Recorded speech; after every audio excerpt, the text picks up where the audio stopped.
Je suis fatiguée. Je suis fatiguée de tout ce bruit, toutes ces photos, tous ces likes. J'ai juste envie de profiter du moment présent et de vivre l'instant comme il est sans devoir tout documenter. Cette phrase, elle n'est pas de moi, mais de Benito Antonio Martinez, plus communément appelé sous le nom de Bad Bunny. Eso. Ey, Titi me preguntó si tengo muchas novias. Hoy tengo una, mañana otra. Tú no eres bebecita, tú eres bebesota. Friquita una más, se te nota. Le gustan los tríos cuando está en la nota. Ey, no me gusta perder. Dime qué vamos a hacer. Me paso mirando el cel, wow, no puede ser. Solo con usted, yo bailo con usted, nada más con usted. Un beso con este. Aujourd'hui, je vous raconte son histoire dans Red Lip Story et je vous invite à prendre un petit café et m'écouter attentivement. Talk to me.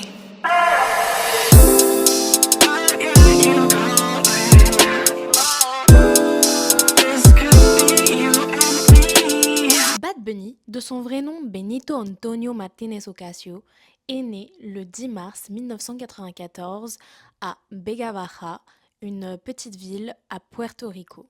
Il est né dans une famille modeste, mais où la musique a toujours eu une place centrale. Ses parents écoutaient souvent de la salsa, de la musique traditionnelle portoricaine et du reggaeton, donc il a baigné dans la musique dès son plus jeune âge. Même si ses parents avaient des métiers qui n'avaient rien à voir avec le monde de la musique, c'était quand même quelque chose qui était assez présent au sein de sa famille. On peut dire que très tôt, ils lui ont transmis leur amour et leur passion pour la musique. Petite anecdote, Bad Bunny a commencé très tôt dans la musique. Dès son plus jeune âge, il a été inscrit à la chorale de son église où il faisait les chœurs. Et il dit d'ailleurs que c'est de là que vient son amour pour la scène. C'est quelqu'un, malgré les apparences, qui reste une personne assez timide, donc qui est obligée de se dire qu'elle porte un masque sur scène, pour en fait séparer Bad Bunny, l'artiste, de Benito, l'être humain timide, qui est un peu stressé de monter sur scène quand même. Donc voilà, il faut se dire qu'il y a aussi ça qui l'aide à faire de lui l'artiste qu'il est aujourd'hui. Sa mère a toujours dit qu'il chantait tout le temps à la maison, mais elle ne s'imaginait pas qu'il allait atteindre un succès tel de renommée mondiale aujourd'hui. C'est vrai qu'il a su nous ramener la culture de Puerto Rico ici, à Paris, en Europe et dans le monde entier d'ailleurs. Et c'était son objectif de promouvoir la culture puertoricaine que finalement on connaît assez peu. Malgré son amour pour la musique dès son adolescence, il veut pas se lancer pleinement et directement dans ça. Faut savoir que Bad Bunny fait des études à cette époque-là. Il est étudiant en école de communication. Il en est à sa licence et il travaille à côté dans un supermarché. Il se met très très vite quand même à poster ses musiques en autoproduction sur SoundCloud, qui est vraiment une plateforme qui permet aux indépendants de poster leurs prod. Donc il va se mettre à poster de 2014 à 2016 à peu près ses propres productions. Il se distingue vraiment. Donc il est influencé par le reggaeton, la salsa, les musiques aussi un peu folkloriques de Puerto Rico et traditionnelles. Et il est très très très atypique et il se distingue vraiment par son style. Il est très vite repéré par DJ slash producteur DJ Luan. Il y a une musique qui va tout changer dans sa vie, c'est Diles. Je vous laisse l'écouter. Diles que yo me sé tus poses favoritas, que te hablo malo y que eso te excita, que te hago todo lo que necesitas. Grâce à Diles, il y a DJ Luyan, je sais pas si je prononce bien, mais c'est quelqu'un d'influent dans la musique à cette époque-là et qui le repère. À partir de ce moment-là, Bad Bunny, il devient de plus en plus connu avec Soy Peor, juste après Diles. Sigue tu camino que sin ti me va mejor. Ahora tengo a otras que me lo hacen mejor. Si antes yo era un hijo de puta, ahora soy peor. Ahora soy peor, ahora soy peor por ti. Soy Peor est considéré comme historiquement la musique qui va changer sa vie, qui va tout changer en 2016. Le morceau devient rapidement viral, il envahit toutes les plateformes, il envahit toute l'Amérique latine, les États-Unis et a une renommée international. De là s'ensuit toute une série de featuring super célèbres que vous avez tous déjà entendus. De 2016 à 2019, c'était plus axé international. Il a enchaîné les feats avec les Américains, il a enchaîné les feats avec les artistes renommés latinos. Donc il s'est fait connaître vraiment en enchaînant plein de featuring. Donc parmi les featuring, on a I Like It en featuring avec Cardi B. Chambean, chambean, pero no jalan. Tú compras todas las Jolambo, a mí me las regalan. Il a fait un feat avec Dua Lipa. Yo sé que estoy en tu corazón, quizás en el fondo. Otra baby me escribe, nunca le respondo. Il y a aussi le feat avec Drake, Mia. Dile que tú eres mía, mía, tú sabes que eres mía, mía, tú misma lo decías. Pour moi, à partir de là, pour Bad Bunny, c'est une stratégie. Parce que dès le début, on sait que ce qui l'importe, c'est le fait d'être unique. D'ailleurs, il l'avait bien précisé à DJ Luyan. S'il rentre dans l'industrie musicale, c'est pas pour se plier aux règles, c'est vraiment pour apporter son authenticité et il veut pas faire ce qu'on lui dit. Il veut vraiment lui amener sa touche perso et lui sa touche perso depuis le début, ça reste quand même ses origines. Il est très attaché à son île Puerto Rico et tout ça pour moi c'est un peu une stratégie parce que le moment où il fait des feats, c'est vraiment pour se faire connaître internationalement.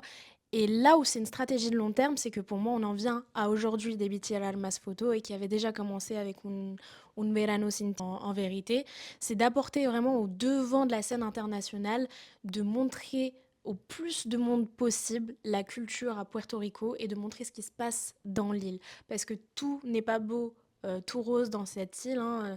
Les habitants ont beaucoup souffert entre tous les événements, le gouvernement, la gentrification, bref, j'en passe, hein. Je vais vous faire un bref court résumé sur l'histoire de Puerto Rico, mais c'est quelque chose vraiment qui est essentiel dans la carrière de Bad Bunny. À cette époque-là, il est très, très axé quand même reggaeton slash pop slash trap, mais c'est pour faire mieux plus tard. Et d'ailleurs, vous le voyez tous actuellement avec David y Almas Photos. Son premier album sort en 2018, Por Sempre.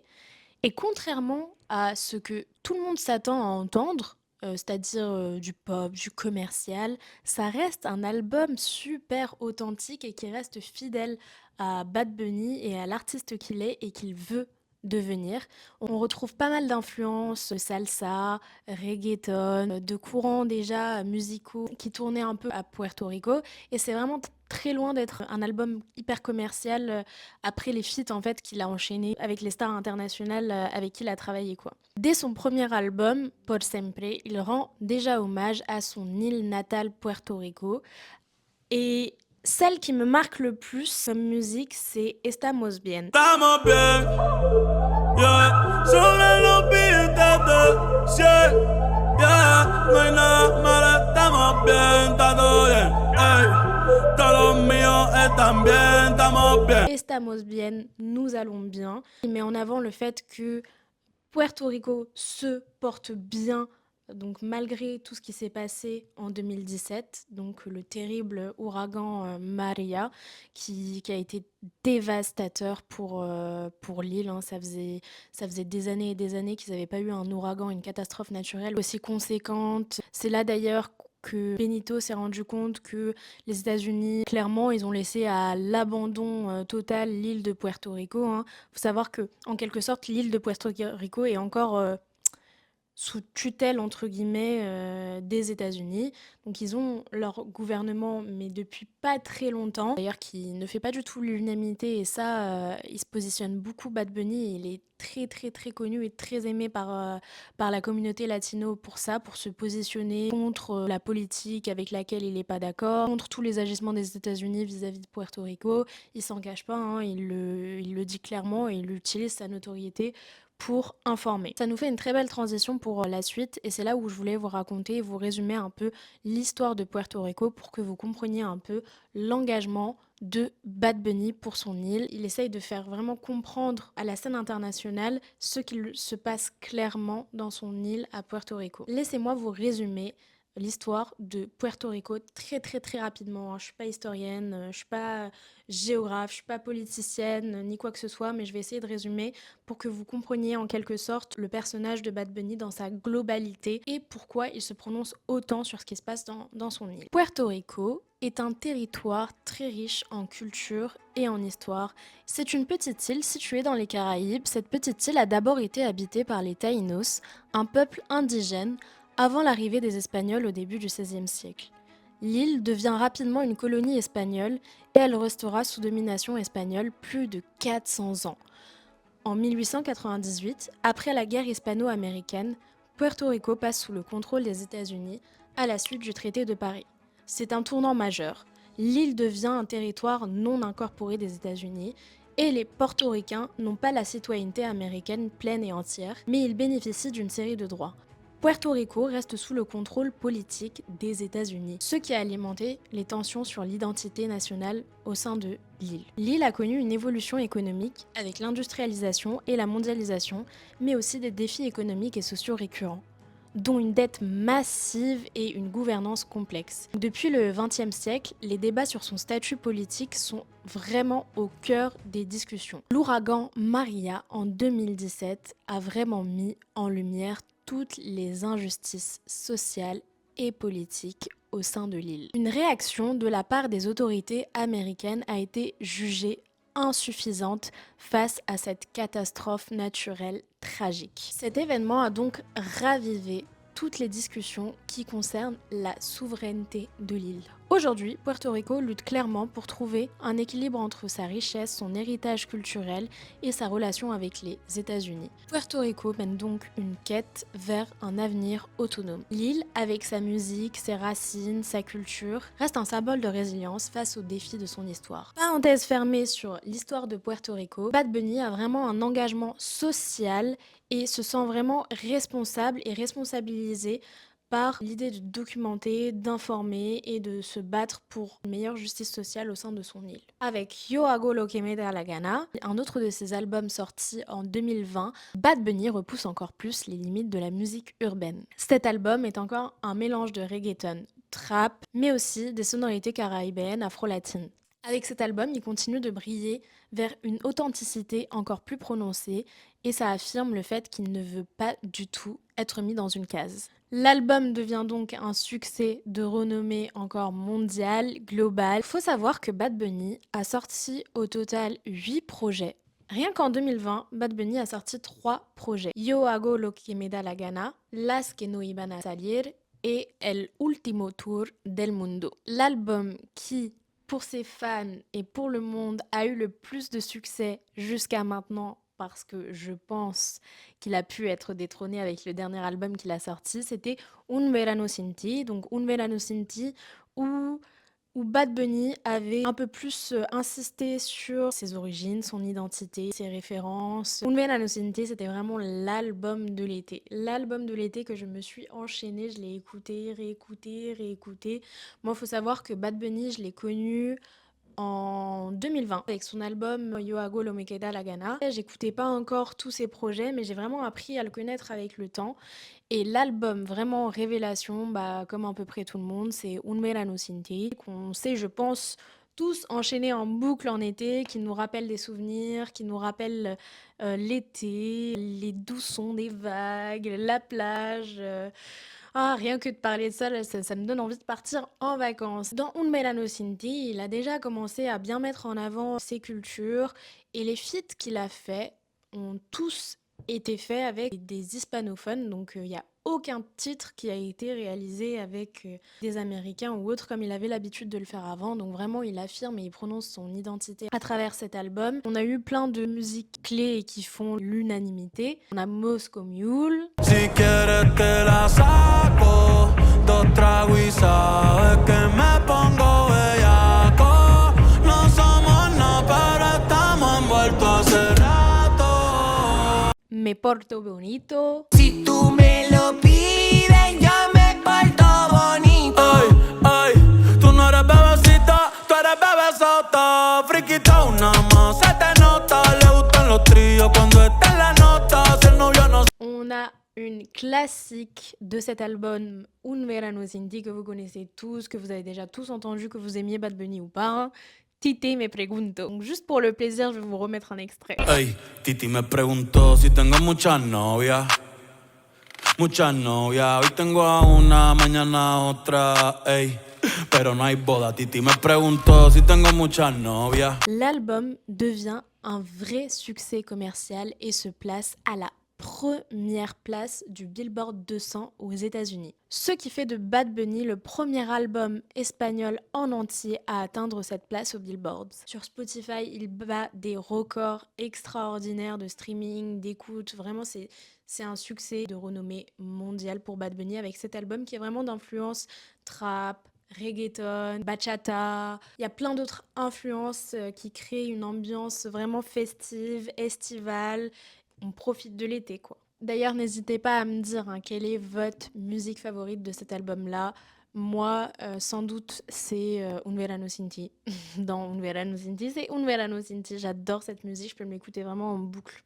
Y ahora toca un verano sin ti. La estoy pasando bien, no te voy a mentir. Pero a veces tu nombre no me deja dormir. Et ensuite, en 2023, en octobre 2023, on a eu un album qui était inattendu aussi, qui n'a rien à voir avec Un Verano Sin Ti. C'est Nadie sabe lo que va pasar mañana. Donc personne ne sait ce qui va se passer demain. Il y a pas mal de ses fans qui sont déçus par la sortie de cet album parce qu'il s'éloigne de Un Verano Sin Ti qui était vraiment un succès phénoménal pour eux. Il a une toute autre consonance. Et ça s'éloigne des influences un peu latino qui étaient attendues. C'est l'époque où voilà, il y a tout le phénomène autour de Bad Bunny, Kendall Jenner. On sent à ce moment-là qu'il essaye plus d'attirer un public qui n'est pas forcément hispanophone. Et du coup, pour moi, c'est en continuité de la stratégie pour gagner en auditeurs et diversifier son audimat finalement, ce qui a très très bien marché parce que ça a popularisé et ça a mis encore plus Bad Bunny sur le devant de la scène internationale en plus de la scène hispanophone. Il bat des records phénoménaux, mais il y a quand même toute la sphère latino qui est un peu déçue. Et si on doit citer mes morceaux préférés dans cet album, ça serait Vaticano. ¿Dónde estamos? Yo no sé quién tú eres, yo no sé. Dios mío, perdóname, porque otra vez pequé. J'adore le rythme de cette musique. Le clip, il l'a sorti le jour d'Halloween. Et c'est vrai qu'il a un peu des dates clés comme ça. Je sais pas si vous l'avez remarqué. Ce clip-là, il le sort le jour d'Halloween. Il y a No Me Quiero Casar qu'il a sorti juste avant le Nouvel An. Ey, que levante la mano todo el que está haciendo dinero. Que venga el año nuevo, yo voy a josearlo entero. Un día de esto llega mi amor verdadero. Pero quiero hacerme rico primero. C'est clairement un court-métrage. Parfois, ces clips, c'est vraiment des courts-métrages. Et il y a quelque chose qu'on souligne pas assez chez Bad Bunny, son côté vraiment direction artistique. La plupart du temps, quand vous regardez sur les clips qui sortent, c'est lui qui est à la réal ou alors il est en co-réalisateur sur ses clips ou alors c'est des idées originales de Bad Bunny et c'est souvent réalisé par Stills. Donc Stills qui a aussi réalisé pas mal de clips, que ce soit Rauw Alejandro ou ceux de Rosalia. Stills est un réalisateur très très fort. J'ai jamais vu un interview où il en a parlé de sa collaboration avec Stills, mais en tout cas c'est quelque chose que je constate beaucoup. Je trouve que les clips, vraiment si vous avez l'occasion de les regarder, c'est très fort. Au niveau de la direction artistique, au niveau des histoires qu'on raconte derrière, c'est vraiment super réfléchi et ça mérite d'être regardé. Après moi, je vous conseille d'écouter la musique et après de regarder le clip parce que ça permet du coup de se faire son propre avis, d'imaginer un peu sa propre histoire sur la musique et après de regarder quelle a été la vision et l'interprétation de l'artiste pour cette musique. J'ai un peu blablaté, mais il y a tellement de choses à dire sur Bad Bunny et encore j'en passe, sa passion pour le catch, le fait qu'il a déjà fait des combats. C'est un artiste touche à tout et qui finalement ne s'empêche de rien faire juste parce qu'il est artiste, qui ne suit pas les codes de l'industrie musicale et il a pas envie de se plier aux règles, il a juste envie de faire ce qu'il veut. On est légitime de tout faire, si on a envie de faire un truc, on le fait, c'est tout. Et donc on en vient à l'album qui est dans les oreilles du monde entier et encore plus que les années précédentes, qui a remis Bad Bunny au top, au devant de la scène, alors que certains pensaient qu'il n'avait plus rien à montrer, il n'avait plus rien à prouver après tout ce qu'il avait déjà fait. Il a encore su nous surprendre avec Debí tirar más fotos. et le nombre d'interviews que j'ai regardées pour vous sur Bad Bunny et la promotion de son album. Cet album-là, c'est vraiment la concrétisation de quelque chose et c'est un de ses albums préférés. C'est son album préféré parce qu'il y met du cœur. Il parle vraiment de sujets qui concernent et qui touchent tout le monde et il met en avant son île et pas seulement le reggaeton, la trap, la bachata. Il met en avant la salsa, la plena, le dembo et il mélange vraiment tous ces styles un peu musicaux latinos, certains qu'on n'a jamais mis au devant de la scène internationale et qu'on connaît même pas, hein. La plena, moi je connaissais pas avant que Bad Bunny nous montre ce que c'est. La salsa, j'étais pas trop salsa. Et maintenant, Baile Inolvidable, c'est limite ma musique préférée de l'album. C'est vraiment incroyable et dingue ce qu'il vient de faire, Bad Bunny. Avant, j'écoutais même pas de la salsa. Enfin, c'est pas que je m'intéressais pas, mais j'étais pas plus attirée que ça. Et c'est vrai que là, Bad Bunny nous fait découvrir ou redécouvrir plein de genres musicaux latinos, mais c'est incroyable. Son album entier, c'est une pépite de A à Z, une pépite culturelle. On voit vraiment un héritage portoricain, hispanophone très prononcé. Et surtout, la com est géniale, encore une fois. La direction artistique est géniale, encore une fois, autour de tout ce projet et tout cet album. Je vous explique. Donc, avant de sortir le projet, Bad Bunny a sorti un court-métrage qui met en avant la gentrification en fait de l'île de Puerto Rico par les États-Unis. L'acteur principal du court-métrage, c'est un acteur très connu puertoricain, Jacobo Morales. Et c'est vraiment hyper touchant. Le court-métrage était tellement émouvant que ça m'a fait pleurer, lâcher quelques larmes à la fin. On y voit vraiment un gap entre la culture des États-Unis qui s'installe et qui s'impose beaucoup plus dans l'île. C'est un papy, il a une petite grenouille qui s'appelle Concho. C'est la petite grenouille un peu en voie d'extinction de Puerto Rico et qui est devenue un symbole et que Bad Bunny a utilisé dans tous ses visuels artistiques. Donc que ce soit les visualiseurs, la pochette d'album où il y a la petite grenouille. C'est vraiment des symboles forts qu'il utilise à chaque fois. Rien que la couverture est incroyable. La couverture, là, les deux chaises vides autour d'un jardin. Il y a plein de gens qui disent bah ça vient d'une ancienne photo avec son ex Gabriela. Certains disent que ça représente ces deux chaises-là dans ce jardin-là. Après, pas mal de la communauté latino reconnaît ces deux chaises blanches plus particulièrement dans ce jardin spécifique parce que c'est quelque chose que chaque famille en moyenne avait un jardin avec des chaises blanches de ce type-là et du coup ça représenterait ça. Et donc rien que Debí tirar más fotos, Bad Bunny présente cet album-là comme une reconnexion au monde réel. Donc Debí tirar más fotos, ça veut dire j'aurais dû prendre plus de photos. Et lui, c'est pas vraiment tant au sens propre qu'il l'entend, mais plus j'aurais dû vivre plus de moments avec tel ou tel proche au lieu d'être sur mon téléphone. J'aurais dû profiter plus de l'instant présent. J'aurais dû poser plus de questions à mes proches, ma famille. Donc vraiment, cet album est une invitation pour chacun à se reconnecter avec son identité, ses origines, sa famille, ses proches, profiter de l'instant présent en s'éloignant un peu des réseaux sociaux, des likes. C'est la citation que je vous disais carrément au début, hein. Je suis fatiguée de tous ces bruits, tous ces likes. J'ai juste envie de profiter du moment présent et sans devoir tout documenter. Bah clairement, on y est dans cet album. Un de mes titres phares, c'est Baile Inolvidable, qui est une dédicace à la salsa, la pure salsa.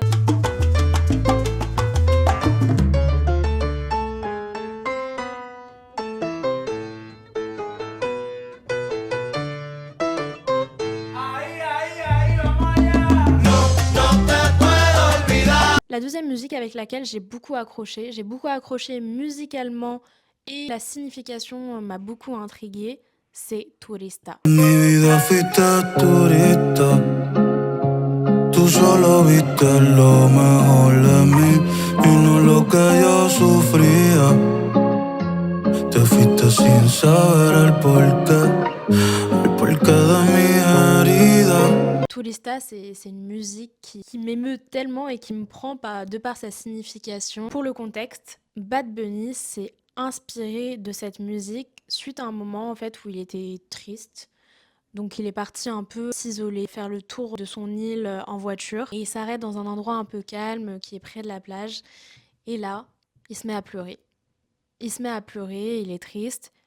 Et en passant, il voit des touristes qui sont là, qui finalement voient la beauté de l'île, voient que le beau de l'île, mais ne s'intéressent pas vraiment à l'île en elle-même et la culture en elle-même. Et ça renvoie aussi aux personnes qui sont de passage dans nos vies, qui s'intéressent à nous en surface, mais qui s'intéressent pas vraiment à nous, d'où on vient, les moments où on a souffert, les moments qu'on a vécus. Et donc, pour lui, c'est clairement une invitation à s'intéresser beaucoup plus aux personnes qui nous entourent. Donc celle-là, je l'adore et j'adore Boquete. Yo ni quiero competir. Tú eres linda, pero te gusta mentir. Quédate en tu viaje, que cuando aterrices nadie va a aplaudir. Ey, un día va a ponerte vieja, vas a mirar para atrás y te vas a arrepentir. Mon top 3 de ce dernier album, Baile Inolvidable, Turista et Boquete. N'hésitez pas à me dire quel est votre top 3 à vous en commentaire. Je sais que c'est très difficile de choisir, hein, même moi je change tous les 4 matins de top 3. Pour résumer, Bad Bunny est un artiste puertoricain révolutionnaire. Oui, je n'hésite pas à le dire. Révolutionnaire de par son authenticité, de par son engagement social, son engagement politique envers l'île, la voix qu'il porte haut et fort et qui représente Puerto Rico. D'ailleurs, petite anecdote, il a annoncé sa tournée, entre guillemets, sa tournée qui se fera sur place, à résidence. Donc il a 21 dates, si ce n'est peut-être qu'il en a ajouté, je suis plus très sûre. Mais en tout cas, 21 dates au moins qui se font sur son île à Puerto Rico. Donc pour lui, il n'a pas envie de bouger, il a envie de rester là cette année. Donc si on a envie de le voir, on se bouge, on va à Lille. Et d'ailleurs, il a fait plein de partenariats avec des hôtels, des agences de tourisme. Donc il veut vraiment mettre en avant le fait de venez à Puerto Rico, venez voir de vous-même la beauté de l'île et venez. C'est une invitation vraiment à, ok, venir le voir en concert, mais aussi profiter du fait de connaître de mieux en mieux l'île et de la connaître vraiment en profondeur, d'essayer en tout cas. Aujourd'hui, on peut dire que Bad Bunny est bien plus qu'un artiste. C'est une icône de la musique latine. C'est un porte-parole. Il porte la voix de son peuple puertoricain. Et c'est une figure qui incarne aussi la résilience et l'authenticité. Sa trajectoire est marquée par une innovation musicale hors norme et un engagement sans faille qui fait de lui aujourd'hui une légende musicale vivante. J'espère que ce Red Lip Story sur Bad Bunny t'aura plu. Si tu veux en savoir plus sur l'histoire de Puerto Rico, Bad Bunny a sorti des visualiseurs pour son dernier album sur YouTube. Donc il y a plein de phases détaillées qui t'aideront à mieux comprendre l'histoire de Puerto Rico. Et si tu veux en savoir plus sur Red Lips, bien sûr, je te mets tous les liens en description. Et si tu veux en savoir plus sur d'autres artistes, n'hésite pas à me dire en commentaire de quelle histoire tu veux entendre parler et j'essaierai de me documenter et de choisir un artiste qui te plaît à toi. En attendant, n'hésite pas à t'abonner à ma chaîne YouTube pour ne pas rater les prochaines vidéos, les prochaines interviews, les prochaines histoires. Et petite nouvelle, j'ai sorti mon podcast, du coup Red Lips Podcast, qui est disponible sur toutes les plateformes où tu peux écouter des podcasts. Et je te dis à bientôt pour de nouvelles vidéos, de nouveaux interviews, de nouvelles histoires qui t'attendront sur cette chaîne. C'était Kenza et Hélène pour Red Lip Story.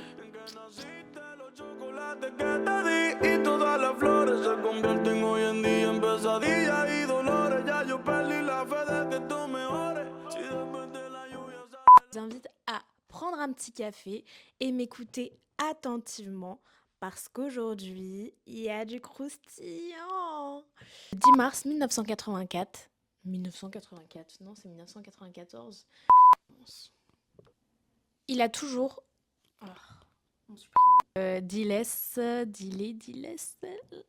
Je vais enchaîner là.